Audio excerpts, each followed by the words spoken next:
One of the most common questions I get asked is, why do I have a tracheostomy tube and a ventilator? Now, there are several medical conditions I have which requires me to have a tracheostomy tube and ventilator, so let's get into it. The first medical condition I have is called mitochondrial disease. With this medical condition, the mitochondria are affected. The mitochondria are the powerhouse for the cell. If the mitochondria is not working properly, then the cell will not work properly. Mitochondrial disease can affect any place in your body. It can affect your organs, it can affect your muscles. And remember, your muscles are throughout your body. For example, my hands are very much affected by mitochondrial disease. I have a very hard time grasping things. I have a very hard time picking things up because my hands are very, very weak. Another thing which is affected are my legs. My legs are quite weak and it makes it difficult for me to walk. For this reason, I have a wheelchair so I can get around.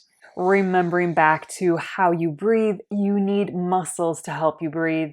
My respiratory muscles are significantly affected. For me, my diaphragm muscles are very, very weak. I can breathe for a short amount of time on my own. However, my diaphragm muscles simply burn out and it makes it nearly impossible for me to breathe. And if I would continue to try to breathe on my own, I would simply stop breathing.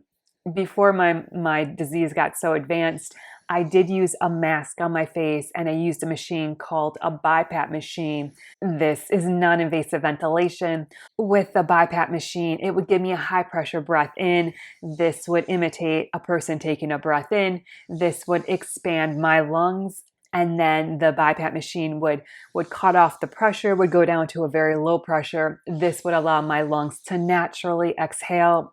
This worked for about 4 or 5 months for me. However, it still did not provide enough support.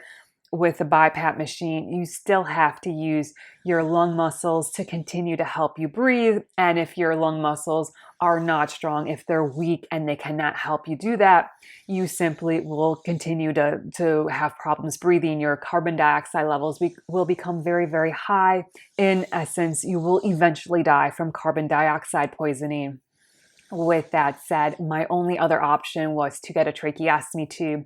With having a tracheostomy tube, I can connect the ventilator directly to my tracheostomy tube, and then the ventilator can be switched to a mode which will provide 100% of my respiratory needs. On my tracheostomy tube, I have a balloon which can be inflated and deflated. When I inflate the balloon on my tracheostomy tube, this provides a sealed circuit. With the sealed circuit, the ventilator can do 100% of the breathing for me. With that being said, this allows my respiratory muscles to rest and relax. This is ideal because my respiratory muscles burn out during the day. I can inflate the cuff on my tracheostomy tube. The ventilator can do the work of breathing, and then I can rest, relax. And then when I get more energy, I can deflate the cuff of my tracheostomy tube. When I have the cuff on my tracheostomy tube deflated, I can speak.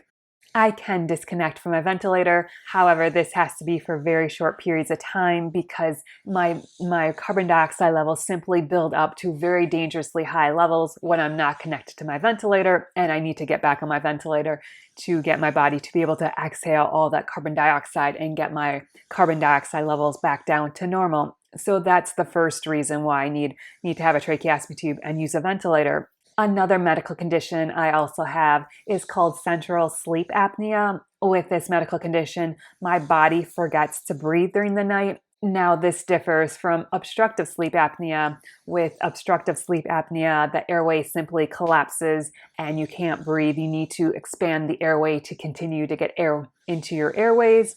However, for me, that is not my issue. My body just forgets to breathe during the night. I will be breathing fine and then my body just forgets to breathe. Very inconvenient. Through testing, they found out that I only breathe about 35 to 40% of the time during the night. The rest of the time, my body forgets to breathe. Sometimes I do wake up, and then other times I just don't breathe for about 1 minute at a time, which is a very long time. And then my body will eventually remember to breathe. And then I begin breathing again, and it's just very disruptive to my sleep. Also, my carbon dioxide levels go very, very high, and my oxygen levels go very, very low. With that being said, that is a terrible way to sleep. So I absolutely need a ventilator to keep me breathing. With my ventilator, it will automatically give me a breath if I forget to breathe. This is programmed onto the machine, and it is set to give me so many breaths per minute. If my body does not breathe that many times during a minute, the ventilator will automatically give me additional breaths to make up for this. So I'm very happy because this means I will continue to breathe during the night, even if my body forgets to breathe. That is such a blessing. Another medical issue I have is called fibrosis. With this medical condition, my lungs have become very scarred. So I have fibrosis in my lungs. They don't know why I have fibrosis, but I do. And this makes it very difficult for me to breathe. A fourth issue I have is a medical condition called chronic obstructive pulmonary disease. With this medical condition, the small air sacs in my lungs, called alveoli, have been damaged. They no longer function like they should, and this also makes it difficult for me to breathe. So with those four medical conditions, with mitochondrial disease, central sleep apnea, fibrosis, and chronic obstructive pulmonary disease, those really are the four reasons why I need a ventilator and have to have a tracheostomy tube. Now, it really is primarily because of mitochondrial disease, but with central sleep apnea, I absolutely need to have a ventilator because I stop breathing. Also with the fibrosis, my lungs just are not expanding and contracting. And also with the chronic obstructive pulmonary disease, my lungs are not functioning like they should be. So as you can see, there is not one medical issue which necessitates me having a tracheostomy tube and ventilator. There are really four issues, and I am so grateful and thankful for my ventilator, for my tracheostomy tube. They keep me alive, they help me breathe, and they help me keep on keeping on. So thank you so much for joining me. Please remember to like and subscribe down below. Please also remember to comment and share. It really helps my YouTube channel. I hope you have a great day and a wonderful week. Bye-bye.